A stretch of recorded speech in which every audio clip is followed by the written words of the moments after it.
투명 행정을 실천하는 것입니다. 우성빈 기장군수가 자신의 페이스북을 통해 반복 질문에 답한다면서 업무보고 회의를 공개하는 이유를 이렇게 설명했습니다. 그러면서 주권자인 18만 기장군민과 국민에게 공개하는 것으로 공익과 기장군의 이익을 위해 보완이 필요한 사항은 공개하지 않는다고 설명했습니다. 다만 유튜브 방송용 장비와 촬영 인력 없이 회의실에 오래된 방송 장비를 활용해 영상 화질이 어둡고 선명하지 못하다고 덧붙였습니다. 더불어 공무원들의 프라이버시 보호를 위해 얼굴을 크게 잡지 않고 회의장 명패도 직책만 표기하고 이름은 표기하지 않는다고 밝혔습니다. 바쁜 일정으로 언론 인터뷰 요청에 다 응하지 못한다면서 관심과 응원에 감사하다고 했습니다. 한편 우 군수는 군수실 인테리어를 새로 하지 않고 기존 집기를 그대로 쓰고 있습니다. 사무실이 화려하고 집기가 좋다고 해서 일을 잘하는 것은 아니라는 겁니다. 또한 취임 전 당선인 시절에는 군이 제공하는 차량과 비서 보좌도 거절했습니다. 온전하게 공무를 본다고 할 수 없고 액수에 많고 적음을 떠나 줄여야 마땅한 낭비성 예산이라는 판단이었습니다. 이상입니다. 네, 짧게 한 말씀만 드리면요. 죽도 관련돼서 제가 지난번에 지시를 내렸잖아요. 앞에. 예, 내렸을 때 담당 팀장님께서 급하게 지시사항에 대한 검토를 다시 한번 해달라고 서류를 들고 왔는데 서류를 보니까요. 제가 지시도 안 했는데 변호사의 자문을 다시 구했더라고요. 그래서 제가 어떤 변호사의 자문을 구했는지 보니까 실제 앞에 죽도 관광화 죽도를 매입할 당시에 자문을 구했던 그 고문 변호사, 기장군 고문 변호사 3분 중 2명에게 자문을 구했더라고요.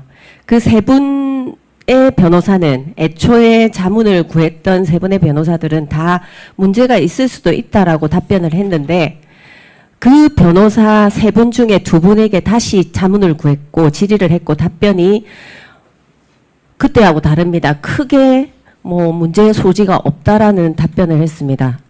그래서 그걸 들고 와가지고 이건 문제 없습니다. 진행시켜 주십시오. 예산 주십시오 하는데 말이 안 되잖아요. 왜냐하면 그 2분 중에 한 분은 죽도 매매 계약할 때 함께 동석해서 그 매매 계약 전체를 함께 한 분입니다. 그래서 제가 다시 검토하라고 얘기한 거는 외부의 다른 변호사들에게 또 크로스로 체크를 해보라라고 제가 말씀을 드렸는데도 불구하고 당시에 참여했던 고문 변호사들에게 기장군 고문 변호사들에게 똑같이 자문을 구해서 그때와 다른 답변을 한 장짜리 답변한 것을 가져와 가지고 이걸 진행시켜야 된다. 예산을 달라고 합니다. 황당했습니다. 다시 점검해 주시기 바라고 아마 TF팀에서 더 정확하게 이 사실관계를 들여다볼 것으로 봅니다.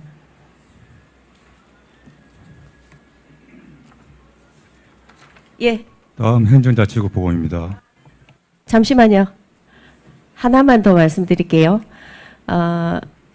전략사업 추진단에서 진행했던 27년 강소형 스마트 도시 조성 사업 이거 어떻게 됐습니까? 그거는 사업 중단하는 걸로. 그렇죠. 사업 중단의 이유가 뭡니까? 이 사업은 이제 국비가 확보되는 사업인데 그게 이제 시의 네네. 지방 그러니까 시의 예산이 이제 올려져야 되는데 그게 기간이 좀 도가돼서 사업비가 편성이 되지 못했습니다. 이 사업을 공모할 당시에 문제는 없습니까? 없었습니까? 이제 그때는 이제 기획 공모기 때문에 각 분야에서 이제 저희가 필요로 하는 분야를 발치를 해가지고 사업 계획을 했던 부분입니다.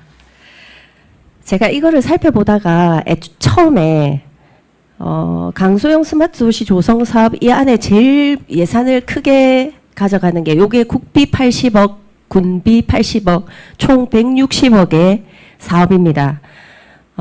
근데 이 160억 중에 가장 큰 예산을 차지하는 부분이 뭐냐면 용궁사 들어가는 입구 있잖아요. 거기에 전기차가 다닐 수 있는 탄소 절감을 위해서 전기차가 다닐 수 있는 길을 확보해 가지고 그리로 기존에 있는 왕복 2차선 말고 다른 차선을 만들어서 전기차로 왔다 갔다 하겠다는 겁니다. 사람을 실어서, 관광객을 실어서.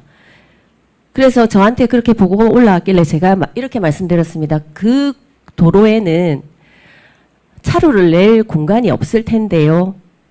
왜냐하면 왕복 2차로에 전기차 차선을 하나 더 주면 왕복 4차로가 돼야 되지 않습니까? 공간이 절대 나올 수가 없습니다라고 말씀드렸더니 담당 팀장님께서 충분히 가능합니다. 제가 몇 번을 물어봤습니다. 충분히 가능합니다. 라고 말씀하셔서 가봅시다 하고 제가 갔습니다. 용궁사에.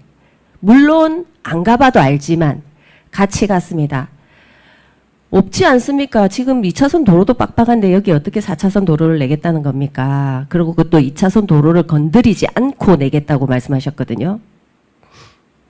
그래서 당시에 담당 팀장님께서 보시더니 안 되네요. 차선이 안 나오겠네요. 안 나오네요 하더라고요. 그 사업이 이 180억 공모 사업의 사업비 중에 주 사업입니다. 주 예산이 거기에 들어갑니다. 그런데 그 이후에 그래서 이거 중단하십시오 말씀드렸습니다. 왜냐하면 사업이 안 되는데 어떻게 국비를 받고 군비를 투입시키겠습니까? 그만두라고 말씀을 드렸더니 계속 우기십니다. 뭐라고 말씀하시냐면 이거 다른 사업으로 돌리면 됩니다. 그래서 거기에 뭐 큰 버스를 넣고 어떻게 하면 되겠습니다. 뭐 이런 말씀을 하시는데 그냥 본 도로에 큰 전기차 버스를 넣어갖고 운행하면 안 됩니까? 어이구 불가능하다. 왜냐하면 꽉 막혀 있는데 그걸 버스를 돌린다 한들 무슨 효과가 있겠느냐. 그랬더니 이후에는 이거 다른 걸로 다른 사업으로 하면 안 됩니까? 이렇게 말씀합니다. 변경해서요. 그래도 우리가 국비만 확보하면 됩니다. 다른 사업으로 변경해도 됩니다. 이렇게 말씀하시거든요. 이거는 나라를, 정부를 속이는 겁니다. 아닙니까? 부산시를 속이는 거 아닙니까? 명확하게 우리가 공모사업은 명확하게 우리가 필요한 사업을 명확하게 작성을 해가지고 근거를 가지고 이후에 진행을 시키기 위해서 우리가 사업을 하기 위해서 따내는 돈입니다. 근데 무작정 국비 80억 갖고 와가지고 군비 80억 넣어가지고 기존에 공모했던 사업하고 전혀 다른 사업으로 진행을 시키면 단장님 되겠습니까? 국비는 국민의 혈세 아닙니까?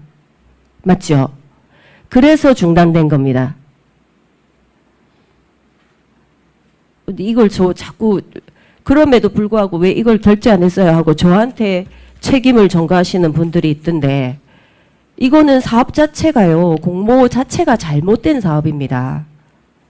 돈만 받아오면 되는 게 아니지 않습니까? 그죠? 알겠습니다. 다음부터라도 공모 사업이나 이런 사업 진행할 때는 명확한 사업을 올려야 됩니다. 예산이든 모든 분야에서요. 그렇지 않습니까? 네, 다음 보고 받겠습니다. 네.